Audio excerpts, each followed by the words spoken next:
रत भव विरत नित्य बंदों भक्त उदार। पंडित मदन मोहन मालवीय जी। मदन मोहन मालवीय जी भगवत भक्त भी थे, देशभक्त भी थे, समाज सेवक थे और जीव मात्र के हितैषी थे। गांधी जी की भाषा, महात्मा गांधी की तरह अनेक ऐसे भक्त हुए इस देश में, अन्य देशों में, जिनमें दोनों प्रकार का भक्ति भाव था। भगवान के प्रति भक्ति भाव था, देश के प्रति भक्ति भाव था। पंडित मदन मोहन मालवीय इस प्रकार के भगवत भक्त और देशभक्तों में से थे।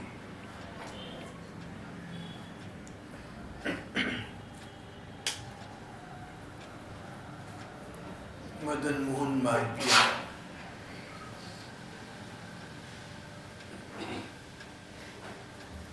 मालवीय जी के पिता और दादा दोनों भक्ति के रंग में रंगे हुए थे। घर में 2 फुट ऊंची श्री राधा कृष्ण की श्री मूर्तियां थी। 2 फुट ऊंची राधा कृष्ण की प्रतिमाएं थी। नित्य प्रति उनकी पूजा, उनकी सेवा करती थी। इनके पिता ने एक बार श्रीमद् भागवत के 108 दिन में 108 पारायण किए, पाठ किए। संस्कृत के विद्वान रहे होंगे। भागवत का पाठ एक दिन में संस्कृत में हो सकता है।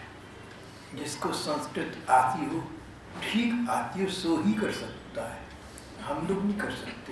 मेरे विचार से आप लोगों में से कोई भी नहीं कर सकता, ऐसा मेरा विचार है। लेकिन कहीं कहीं विद्वान होंगे संस्कृत भाषा की, जिनको संस्कृत भाषा का प्रकांड ज्ञान है और जिन्हें भागवत कंठस्थ है।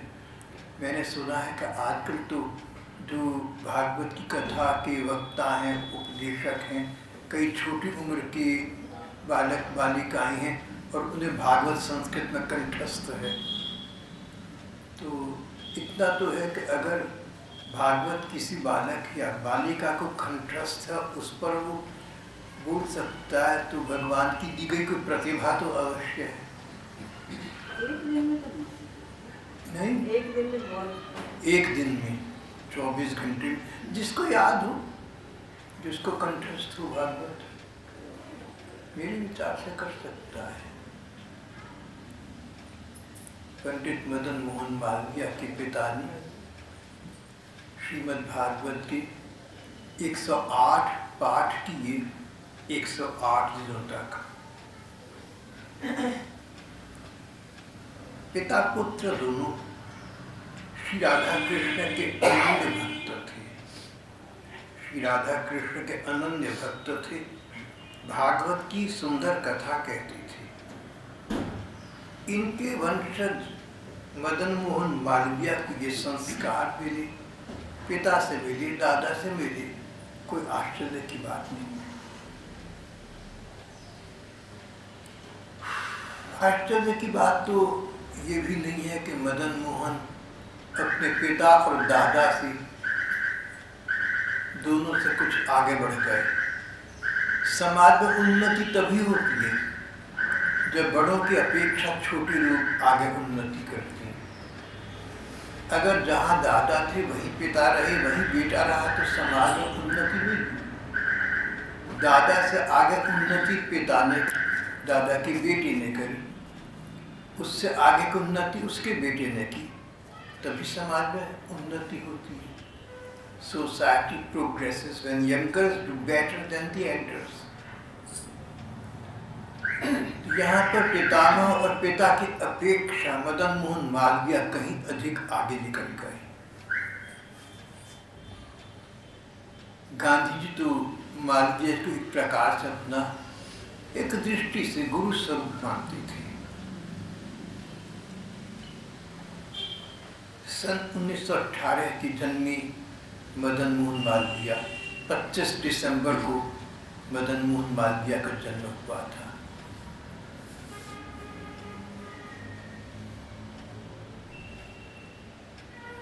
बहुत मान्यता थी समाज में। मालवीय जी के गुणों की सूची अनंत है। जो लोग मालवीय जैसे मिले हैं, जिन्होंने उनके विषय में लिखा है, उनका कहना है कि पंडित मदन मोहन मालवीय इस प्रकार के व्यक्तित्व थे जिनके विषय में अनेक ग्रंथ लिखे जा सकते हैं। उनमें इस प्रकार के व्यावहारिक गुण थे, प्रैक्टिकल लाइफ में ऐसे गुण थे जिनके अगर उदाहरण दिए जाएं तो अनेक विशाल पुस्तकें प्रकाशित हो जाएं।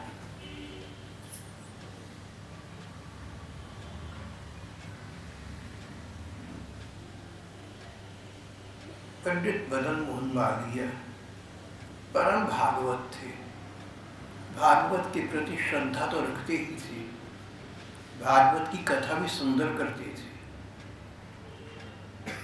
महात्मा गांधी ने कहा कि मैंने भागवत पहले गुजराती भाषा में पढ़ी थी, लेकिन जब महामना पंडित मदन मोहन मालवीय जी की कंठ से सुनी, तब भागवत के वास्तविक तत्व का बोध हुआ और तब पता लगा कि भागवत सारे संसार का कल्याण कर सकती है।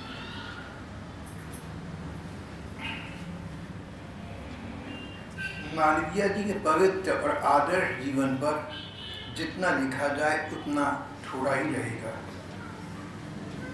देश और धर्म का ऐसा कोई कार्य नहीं जिसमें मदन मोहन मालवीय ने भाग न लिया हो। उन्होंने हिंदू विश्वविद्यालय की स्थापना की काशी में, ये तो सभी लोग जानते हैं। लाखों करोड़ों देशवासियों के हृदय में उन्होंने भगवान की भक्ति के संस्कार आरोपित कर दिए। लाखों करोड़ों लोगों के हृदय में भगवान के प्रति भक्ति भाव स्थापित कर दिया।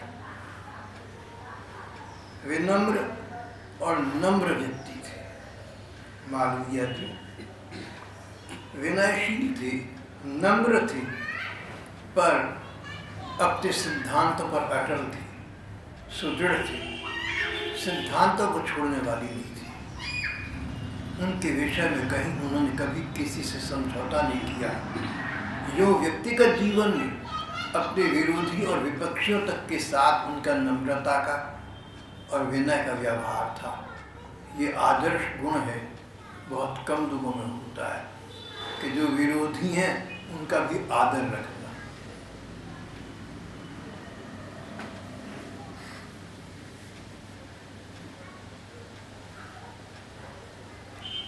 मालवीय जी का खाना पीना बड़ा सरल था। उनकी वेशभूषा बहुत सीधी सादी थी और परिवर्तनहीन थी। 84 वर्ष के मालवीय जी होकर संसार से गए, तब तक उनकी पोशाक, उनकी खान पान और उनकी वेशभूषा सरल सादी सीधी बनी रही। बड़े बड़े पदों पर उन्होंने काम किया। सनातन धर्म सभा के अध्यक्ष रहे, हिंदू महासभा के अध्यक्ष रहे, हिंदी साहित्य सम्मेलन के अध्यक्ष रहे, गोरक्षा संघ के अध्यक्ष रहे, कांग्रेस के अध्यक्ष रहे। इतना होने पर भी उनमें कभी किसी प्रकार का अभिमान नहीं जागा, किसी प्रकार का गर्व नहीं जागा। प्रायः ऐसा होता है कि व्यक्ति का पद बड़ा हो जाए तो उसका खान पान या रहन सहन भी कुछ पहले से अधिक प्रभावशाली बन जाता है। ऐसे लोग इस देश में, दुनिया में बहुत कम हैं जो बड़े बड़े पदों पर जाते जाएं लेकिन वेशभूषा वही रहे जो पहले थी। महापुरुषों में, ऐतिहासिक महापुरुषों में तो नहीं, पर अपने आसपास के कुछ लोगों में मैंने ये गुण देखा है। अरुणिमा की बड़ी बहन राज सक्सेना स्कूल में अंग्रेजी की अध्यापिका थी। जैसा उनका सीधा सादा लिबास तब था, विरक्त होकर वृंदावन वास करने लगी, वहाँ भी वही रहा, क्योंकि उससे सादा और क्या होता। इसलिए परिवर्तन तो तब करते हैं जब पहले बढ़िया पहनते थे, अब साधारण पहनने लगे। वो पहले भी सीधी सादी रहती थी।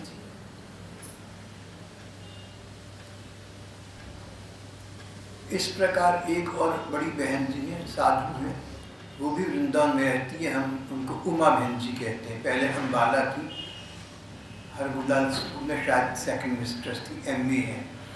तो उमा बहन जी ने जब विरक्त होकर वृंदावन वास किया तो उनकी वेशभूषा में कोई परिवर्तन नहीं आया, कोई रद्दो बदल नहीं आई। पहले भी सीधे सादे सफ़ेद कपड़े पहनती थी, मामूली, और क्या करती, इससे कम, इससे वही की वही नहीं। जो पहले से सीधे सादे हैं वो बाद में क्या परिवर्तन कर सकती हैं। लेकिन अधिकांश लोगों में ऐसा नहीं होता। प्रायः देखा ये जाता है कि पद प्रतिष्ठा प्राप्त होने पर व्यक्ति का रहन सहन या समाज का व्यवहार पहले वाला न होकर उसमें कोई परिवर्तन आ जाता है। ये तो सभी लोगों का है। चर्चा तो उन लोगों की चल रही है जिनके साथ ऐसा नहीं होता। जो लोग संसार में रहते हुए, परिवार में रहते हुए सादे सरल सीधे थे, विरक्त होने पर उससे अधिक सादे सरल सीधे क्या होंगे। जैसे उमा बहन जी और राज सक्सेना, अरुणिमा की बड़ी बहन। ये नहीं कह सकते कि किसी का रहन सहन बढ़िया हो तो व्यक्ति घटिया है, ऐसा ना समझना। हम कोई नियम नहीं बना सकते, हम कोई सिद्धांत स्थापित तो नहीं कर सकते कि जिसका रहन सहन बढ़िया है वो व्यक्ति घटिया होगा, ऐसा आवश्यक नहीं है। पर प्रायः देखने में ये आता है कि जो बड़े आदमी महापुरुष हैं, जो संसार के जीव मात्र के प्रति हितैषिता की भावना रखते हैं, उनका चरित्र अधिक उन्नत होता है, प्रभावशाली होता है बनिस्बत उनकी पोशाक। गांधी जी विलायत गए, हिंदुस्तान गुलाम था। जो हिंदुस्तानी विलायत जाते कुछ बन ठन के भी रहने लगते थे, वहाँ की वेशभूषा पहनते थे। गांधी जी से कहा, उन्होंने कहा, लोगों ने कहा कि आप बाबू साहब बन जाइए, अंग्रेज़ों वाली पोशाक को पैंट पहनिए, आप भी जेंटलमैन बनकर रहिए। गांधी जी ने कहा, if character makes a gentleman of me so much the better. If character makes a gentleman of me so much the better, otherwise I forgo the ambition. अगर मेरा चरित्र ऐसा हो कि मैं जेंटलमैन लोगों में समझा जाऊँ तो बढ़िया बात है, नहीं तो मेरी इच्छा जेंटलमैन बनने की है भी नहीं। और सचमुच आज हम कह सकते हैं कि जहाँ गांधी जी को सच्चे अर्थों में एक जेंटलमैन लगभग सारा संसार जानता मानता है।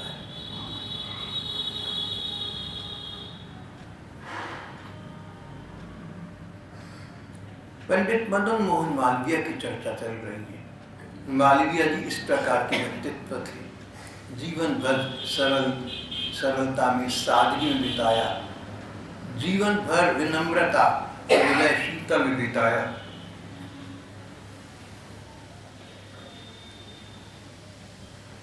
उन्होंने जीवन में सदाचार को प्रधानता दी, आचार विचार को और मानसिकता को, चरित्र और स्वभाव को उन्होंने प्रधानता दी। व्यक्ति का कुछ सच्चरित्र होना चाहिए। पिछले साईं बाबा कहते थे, भक्ति इज 75% कैरेक्टर। भक्ति में 75% भाग चरित्र का है। मुझे उनकी बात बहुत ठीक लगती है। सच्चरित्र व्यक्ति ही भक्ति भाव वाला हो सकता है, और जो व्यक्ति भगवान के प्रति भक्ति भाव रखे उसको सच्चरित्र होना ही चाहिए। कहीं कुछ स्वार्थ की प्रधानता, इस प्रकार के दुर्गुण भगवत जनों के, भगवत भक्तों के चरित्र में हो सकती नहीं। अगर भक्ति मार्ग पर चलना चाहें और इस प्रकार के दुर्गुण हों तो इनको निकालने का प्रयत्न करना चाहिए। पूर्वकालीन भक्तों ने ऐसा किया और सफल हो गए। अगर हमारे में इस प्रकार के कोई दोष हों, हम भी निकालने का प्रयत्न करें तो उनको निकालकर अब भी हम भगवान के भक्तों में से एक हो सकते हैं। सुधार का क्षेत्र सदा बना रहता है। सुधार का क्षेत्र, स्कोप फॉर इम्प्रूवमेंट, इम्प्रूव करने की योग्यता, इम्प्रूव करने का स्कोप छोटी उम्र में भी होता है, बड़ी उम्र में भी होता है। 80 वर्ष का बूढ़ा व्यक्ति भी चाहे तो चरित्र में परिष्कार अब से लाना आरंभ कर दे। समाज को पता लगे न लगे, अंतर्यामी भगवान को तो पता लगेगा। चरित्र का संबंध भगवान से है, वो हमारे हृदय में बैठे। भगवान की सेविका, भगवान की दासी है प्रकृति, कुदरत, नेचर। और प्रकृति के पंच तत्व प्रसिद्ध हैं, जल, वायु, आकाश, अग्नि और पृथ्वी। ये लगभग पंच तत्व लगभग सर्वव्यापक है। एक जमींदार एक चीनी अधिकारी के पास ऐसे समय पर गया जब अन्य लोग वहाँ लगभग नहीं थे। उसने उस चीनी अधिकारी को चुपचाप कुछ रिश्वत देनी चाहिए। चारों ओर देखकर कहा कि सर इधर उधर कोई नहीं देख रहा। अधिकारी ने कहा आप तो देख रहे हैं ना, मैं भी देख रहा हूँ। हम दोनों को तो पता होगा कि रिश्वत दी गई। और इसके अतिरिक्त वायु इस कमरे में है, प्रकाश इस कमरे में है, ये भी देख रहे हैं। सत्रित्र व्यक्ति ऐसा नहीं सोचता कि बुराई इसलिए न करो कि कोई देख रहा या नहीं देख रहा। चरित्र तो अपने स्वभाव की, अपने हृदय की वस्तु है और अधिक से अधिक उसका संबंध है तो अंतर्यामी सर्वज्ञ भगवान के साथ। हम कैसे हैं, हमने भगवान को दिखाना है। अच्छा तो ये कि हम इतने अच्छे हों, ऐसे हों कि संसार को भी अच्छे लगे, लेकिन संसार है अपनी घड़ी से चलता है। ऐसे महापुरुष शायद ही कोई हो जिनको सारा संसार महान मानता हो, लेकिन कोई ना कोई आलोचक न मिल गया हो, कोई ना कोई निंदक न मिल गया हो। हम तो प्रयत्न ऐसा करें अपने चरित्र से, अपने स्वभाव से, अपने गुणों से कि अच्छे काम करें, अच्छी बातें करें, अच्छा सोचें, सबके साथ सद्व्यवहार और मीठी वाणी बोलें। फिर भी अगर कोई व्यक्ति निंदक निकल आए, आलोचक निकल आए तो कोई बात नहीं, मन की सच्चाई को भगवान जानते हैं। गोरखपुर में भगवान राधा कृष्ण के भक्त रहते थे। सारा दिन राधा राधा पुकारती रहती थी। लोगों में उनका नाम राधा बाबा हो गया। राधा बाबा से लोग पूछे, बाबा आप कैसे हैं?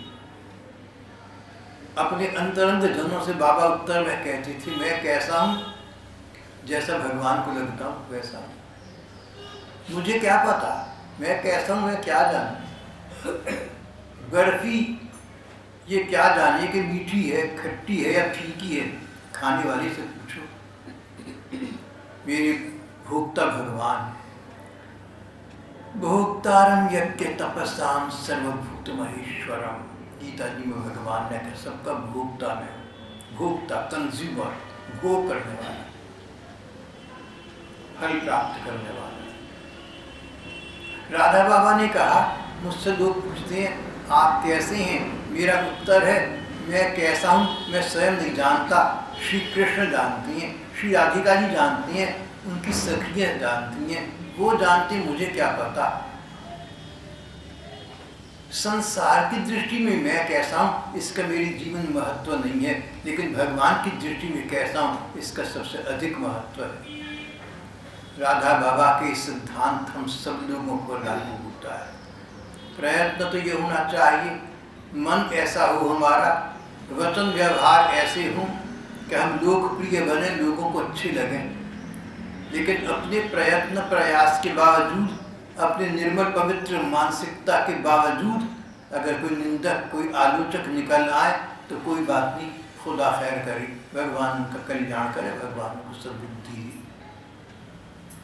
हमारे विषय में सच्चाई को जितना भगवान जानते उतना और कोई सर्वज्ञ नहीं है जो जान सकता।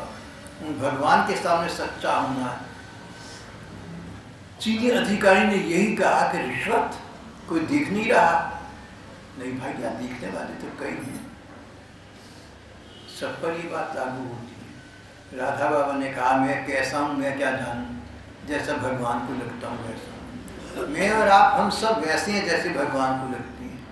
अपने अपने मन में आप लोग झांक कर देखें, अपने गिरेबान में झांक कर देखें, अपने अंतर हृदय में झांक कर देखें। सेल्फ इंट्रोस्पेक्शन, आत्मनिरीक्षण करें। अकेले में सोचें कि आप कैसे रहे और कैसे हैं। ये जिंदगी सारी उम्र का हिसाब मांगेगी आपसे। उस समय आपको शर्मिंदा ना होना पड़े। ऐसा कोई काम मत करना जिसको करने के बाद आपकी अंतरात्मा आपको कचोटे। समाज को पता ना हो, सरकार को पता ना हो, परिवार को पता ना हो, अंतरंग जनों को पता ना हो, पर आपको तो पता है ना, यही पर्याप्त है। आपका आत्मा परमात्मा का अंश है, परमात्मा को पता है। भविष्य होगा, परलोक होगा, उसके अनुसार होगा। सच्चा स्थिति भगवान के सामने रहना है। अगर जानकर या अनजानी में कोई अपराध कर दिया गया हो, अगर जानकर या अनजाने, चाहकर या अनचाहे में हमसे कोई पाप बन गया, कोई कुकर्म बन गया, अभी भी उसका निस्तारा हो सकता है। गीता में लिखा है कि दोबारा वैसा न करने का दृढ़ निश्चय कर लो। तुमसे कोई भूल हो गई, हमसे कोई भूल हो गई, तुमसे क्यों कहूँ, मेरे से तो बहुत भूल होती रहती है। हमसे कोई भूल हुई, भूल के बाद पता लगा कि मुझसे भूल हो गई। अगर किसी व्यक्ति के प्रति हुई है और संभव है तो उस व्यक्ति से क्षमा मांगे, उसके सामने जाकर उससे कह दे कि भैया तेरे प्रति हमारा अपराध हो गया, तेरे बारे में हमारे मन में एक खराब विचार आया था। उसके सामने अपनी सच्चाई को आप स्वीकार कर लें। धर्म ग्रंथ कहते हैं कि जो व्यक्ति अपनी किसी पाप की वृत्ति को, अपने किसी अपराध को जिसके प्रति किया गया उससे कह दे, या ऐसा ना हो सकता तो किसी संत के सामने कह दे, उसका अपराध लगभग क्षमा हो जाता है। गीता जी में भगवान ने दूसरी अनिवार्यता कही, दूसरी शर्त कही, उस अपराध को, उस पाप कर्म को दोबारा न करना। और तीसरी बात, अपनी समय का जितना भाग हो सके भगवान के स्मरण में बिताना। वही बात आ गई, नाम का जप करना, रूप का ध्यान करना। और तीसरी बात, कोई बात हो कैसी भी हो तो प्रार्थना के रूप में भगवान से कहना। नाम का जप, रूप का ध्यान और प्रार्थना, इन तीन चीजों में मन लगा रहे। इसके लिए चौथी बात की आवश्यकता है, वो है सत्संग। जैसे हम समाज में बैठते हैं, जैसे हम बातें पढ़ते सुनते हैं, वैसी बातें अकेले में हमारे मन में आती हैं, उनका हमारे मन पर प्रभाव पड़ता है। इसलिए महात्माओं ने कहा है कि सत्संग की अनिवार्यता है। नाम का जप करो, रूप का ध्यान करो, भगवान से प्रार्थना करो, ये बात हम सत्संग से ही तो सीखते हैं। इसलिए सत्संग बार बार करना चाहिए। अम्बाला शहर में एक संत पुरुष हुआ करते थे, उनको लोग प्यार से या सम्मान से वीर जी कहते थे। तो एक उद्योगपति कुछ दिन उनके प्रवचन में गए, फिर जाना बंद कर दिया। कहने लगे वो तो गीता पर बोलते हैं, वही बातें रोज करते हैं जो गीता में लिखी है। तो अब सुन चुके, बहुत सुन चुके, अब क्या जाना है। मैंने उनसे क्या कहा मुझे याद नहीं, लेकिन ये बात उनके भले में नहीं थी। देखो जो बात हम बार बार सुनेंगे वही तो याद हो जाएगी, उसी का तो विचार आएगा। अम्बाला के एक अच्छे व्यापारी हैं, व्यापार के बहाने मद्रास जाते, किसी नर्तकी के प्रति अनुरक्त थे, पैसे देकर दिन रात उसके साथ बिताती थी।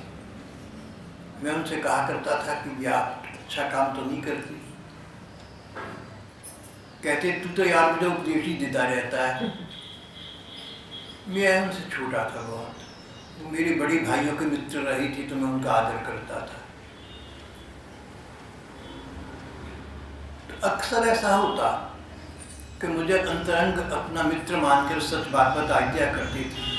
जब भी प्रवास से प्रत्यागत होते, टूर से लौटते, मुझे बताया करते थे, बड़े फक्र के साथ बताते थे, गर्व गौरव के साथ। और स्टीरियोटाइप मेरी वही पुरानी बात, मैंने कहा देखिए एक अच्छी बात हम यहाँ बता रहे, आप जैसे व्यक्ति को ऐसी बातें नहीं करनी चाहिए। फिर एक बार लगभग 2 वर्ष के बाद मुझसे कहने लगे कि तेरे पास कोई सिद्धि चमत्कार भी है। मैंने कहा देखिए मेरे पास तो कोई सिद्धि चमत्कार तो नहीं है, ऐसी बात तो नहीं है। बोले इस बार जब मैं उस कन्या के, उस लड़की के दरवाजे पर गया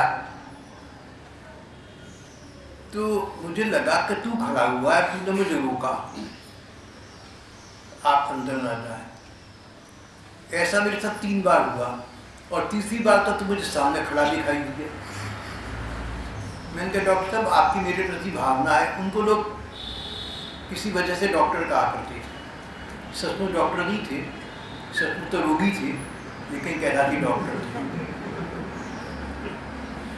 तो मैंने कहा डॉक्टर साहब ऐसी बात है कि मैं तो नहीं था वहाँ, ना मेरे पास ऐसी कोई चमत्कारी शक्ति है, लेकिन मेरे प्रति आपकी भावना है, जिसके प्रति आपकी भावना उस रूप में भगवान आपका भला कर देंगे। अगर आपकी श्रद्धा ईसा मसीह में है तो आपको ईसा दिखेंगे, अगर हजरत मोहम्मद साहब में तो वो दिखेंगे, अगर चैतन्य महाप्रभु में तो भगवान उस रूप में दिखेंगे, अगर गुरु नानक देव है तो भगवान गुरु नानक देव के रूप में दिखेंगे, और अगर मुझ जैसे किसी तुच्छ प्राणी के प्रति आपका इसी प्रकार का भाव है तो भगवान उस तुच्छ प्राणी के रूप में भी दिख जाएंगे। भगवान तो पशु बनना नहीं बुरा मानते, तो किसी मनुष्य के रूप में आपको दिख जाए कोई आश्चर्य की बात नहीं।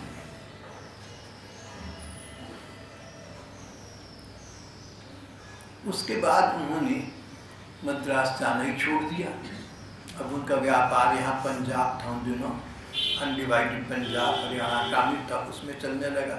मद्रास का उनका आकर्षण तो समाप्त हो गया।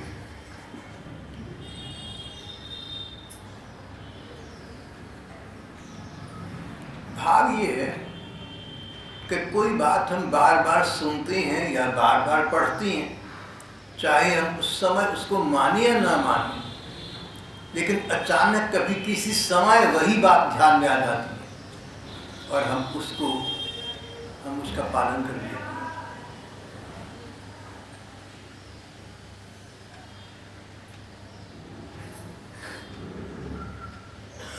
गांव का एक आदमी अपने आंगन में ठाकुर जी की मूर्ति रखकर बहुत बरसों से उनकी पूजा सेवा कर रहा था।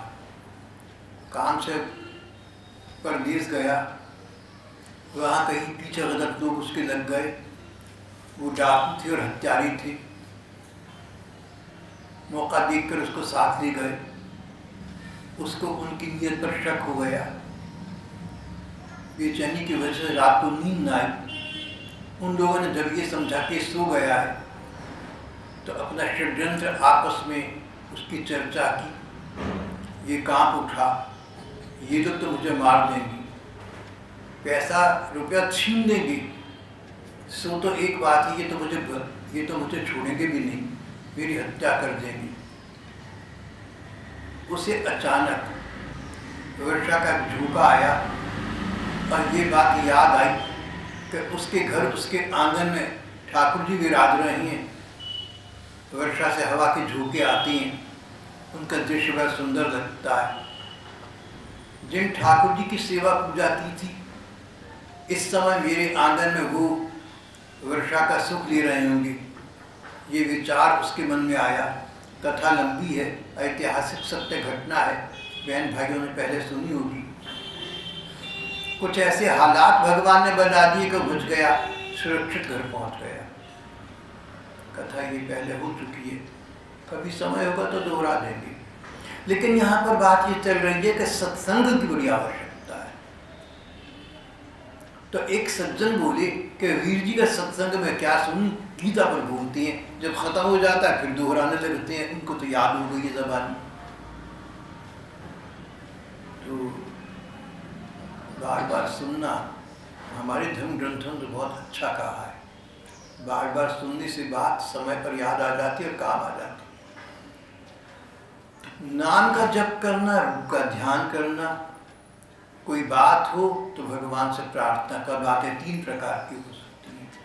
आप पर कोई कष्ट आए, उसके निवारण के लिए आप भगवान से कह सकते हैं। आपके मन में कोई सात्विक काम है, कोई अच्छी इच्छा है।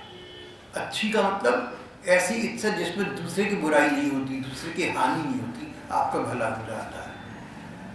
आपके मन में कोई सात्विक कामना है, आप भगवान से प्रार्थना के रूप में कह सकते हैं। और तीसरी बात, आपके मन में कोई ऐसी बात है जो आप किसी से नहीं कह सकते, अपने इष्ट मित्रों से, अपने घनिष्ठ अंतरंगों से भी नहीं कह सकते, कोई समझेगा नहीं आपको, या किसी अन्य कारण से आप अपनी मन की वो अंतर्वार्ता किसी को बता नहीं पाएंगे। भगवान को बता देना प्रार्थना के रूप में, रात को सोने से पहले अपने ठाकुर से कह देना। किसी भी रूप में भगवान से प्रार्थना कर सकते हैं। और महात्मा कहते हैं, और कुछ नहीं तो प्रार्थना तुम ये करो, हे प्रभु मुझे तेरी प्रार्थना करनी नहीं आती, जब तू सिखाएगा तब किया करूँगा। The wish to prayer is a prayer in itself। एक अंग्रेज संत ने कहा, प्रार्थना करने की इच्छा भी प्रार्थना है। तो नाम का जप करना, रूप का ध्यान करना, प्रार्थना करना, और इन तीनों बातों में आप नियमित बने रहें, ये चलती रह सके, इनमें श्रद्धा बनी रहे, इसके लिए सत्संग करना। जहाँ से आपको ये वस्तु प्राप्त हुई, जहाँ से भी हुई, चाहे अखबार से हो, चाहे किसी पत्र पत्रिका से हो, किसी इलेक्ट्रॉनिक मीडिया से हो, जैसे टेलीविजन्स वगैरह हैं, या कोई सत्संग हो, जहाँ से भी आपको ये सुदृढ़ता प्राप्त हुई कि नाम रूप प्रार्थना का आश्रय लो, वहाँ अपना समय निकाल कर लगाना। ये तुम्हारी अपनी भली में है। अपना भला करना भैया, अरे अपना भला करना तो सीखना चाहिए।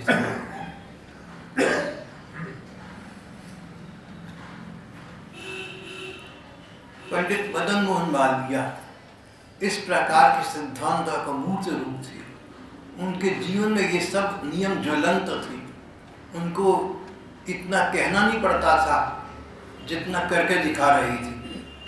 न जाने कितने लोगों ने उनके भागवत पाठ को इसलिए महिमा मंडित किया, इसलिए माना, उनके उपदेशों को इसलिए सराहा कि जो वो मुँह से कहते थे भागवत की बातें वो उनके जीवन में थी। बड़े बड़े विद्वानों ने उनको परम भागवत कहना शुरू कर दिया। भागवत शब्द का शाब्दिक अर्थ है भगवान का। भागवत नाम का ग्रंथ भगवान लीला कथा कहता है, इसलिए से भागवत कहते हैं। अगर कोई व्यक्ति भगवान की लीला कथा कहता हो और उसके जीवन में हो तो वो भागवत है। जीवन में होना बड़ा जरूरी है, केवल जिह्वा पर नहीं। अब जीवन में है नहीं है, किसी को किसी का क्या पता, लेकिन अपने को तो पता है, अंतर्यामी भगवान को तो पता है। मालवीय जी को उनके युग के लोग परम भागवत कहते थे। समाज से उनको महामना की उपाधि मिली हुई थी, महामना पंडित मदन मोहन मालवीय।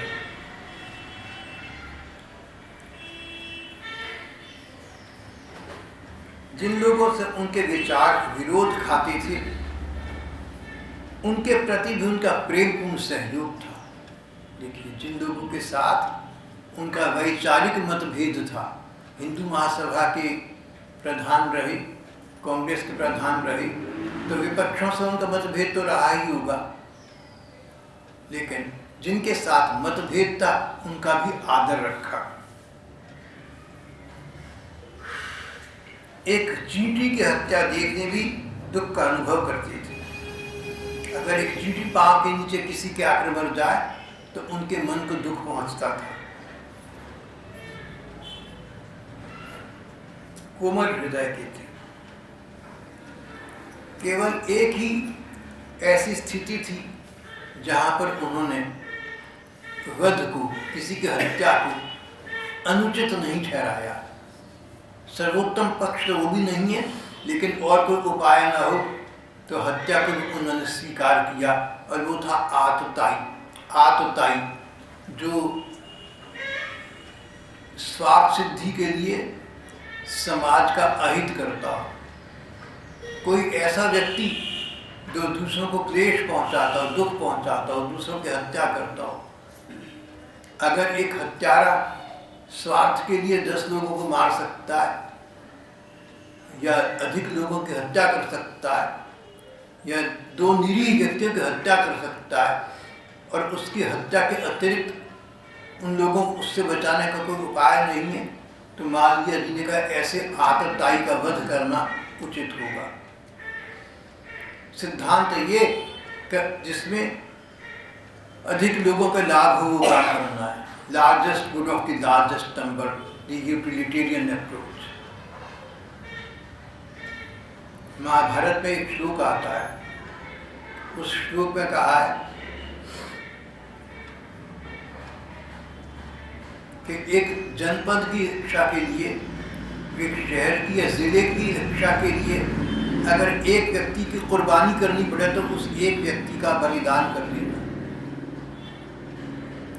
अगर एक शहर का बलिदान करके पूरा प्रांत बचता हो तो प्रांत को बचाना। अगर पूरे प्रांत को समाप्त करके पूरी देश और दुनिया बचती हो तो उसको बचाना। यहाँ पर प्रांत को, जनपद को, शहर को या व्यक्ति को उत्सर्ग करने का विचार का भाग, उनको उत्सर्ग करना नहीं, उनको एलिमिनेट करना नहीं है, अधिक समाज को बचाना है। और कोई उपाय ना हो तो ऐसा कर सकते हैं।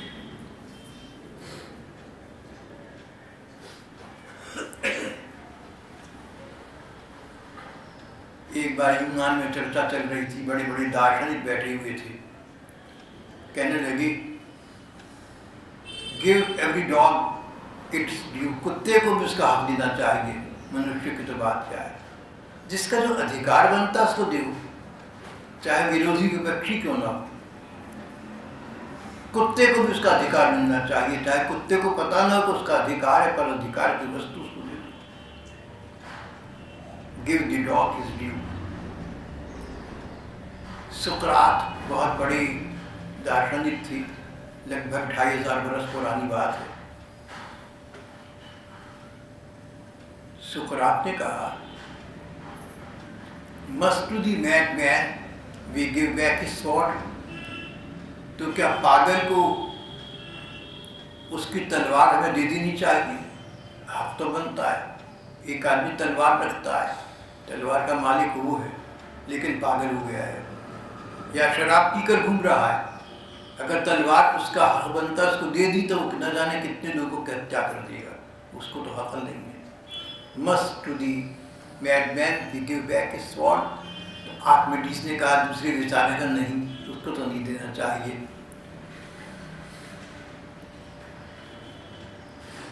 सुकरात प्रश्न करने के तरीके से अपनी बात स्थापित किया करते थे, अपनी बात का आग्रह नहीं करते थे, पूछते थे। जैसे बात चली, हर आदमी को उसका हक मिलना चाहिए, चाहे वो कोई भी क्यों ना, कुत्ता क्यों ना हो। तो सुकरात ने ये नहीं कहा कि ऐसा तो नहीं है, कहीं को नहीं भी मिलना चाहिए, ये नहीं कहा। बोले फिर अगर एक पागल शराब पी चुका हो और तलवार का मालिक हो तो क्या उसे तलवार भी दे देनी चाहिए? तो आसपास होने का नहीं, उसको तो तलवार भी देनी चाहिए। तो सबने कहा भाई ठीक व्यक्ति को उसका अधिकार मिलना चाहिए, जो अपने अधिकार का ठीक प्रयोग कर सके। अगर कोई व्यक्ति अपने अधिकार का दुरुपयोग करे तो उसको अधिकार न देना उचित।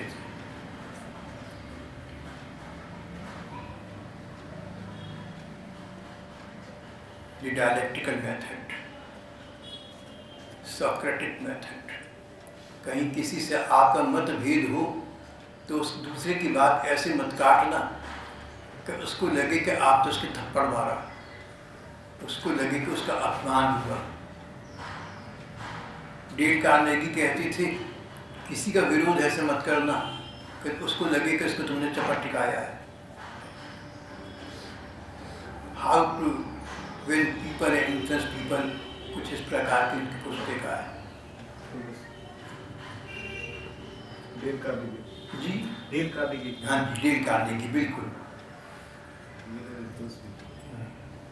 ऐसी उनकी अच्छी अच्छी पुस्तकें कहेंगे।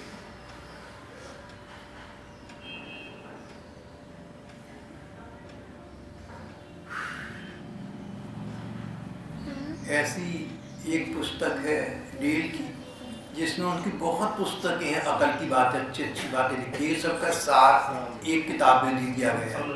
जी, किसी ने मुझे वो समरी वाली किताब दी थी, मुझे अच्छी लगी, तो एक व्यक्ति ने मुझसे मांगी, मैंने कहा शर्त पर कि तो मुझे वापस करेगा।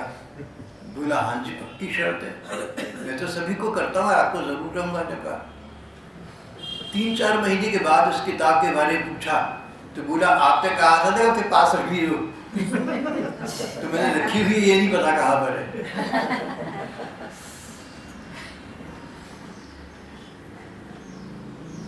देखो कोई चीज किससे उधार लेते हो ना तो जल्दी से जल्दी वापस करने की कोशिश करना, उसी रूप में जिसमें तुम्हें मिली थी। किताब के पन्नों को अंग्रेजी में कहते हैं डॉग इयरिंग मत करना, मोड़ना मत, उसका कवर न खराब करना। ऐसा न करना कि किताब का कि जिल्द खराब कर दो और एक अच्छा सा नया कवर उस पर लगा दूँ, नहीं तो भेद तो खुल जाएगा, किताब तो खराब होगी। अच्छा, अब हम अपने मुख्य विषय पर तो नहीं आ सकते क्योंकि समय हो चला है। मालवीय जी का शेष प्रसंग हम, सच बात ये कि मालवीय जी का प्रसंग तो कम हुआ है, उनका जीवन वृत्त हम कल करेंगे। श्री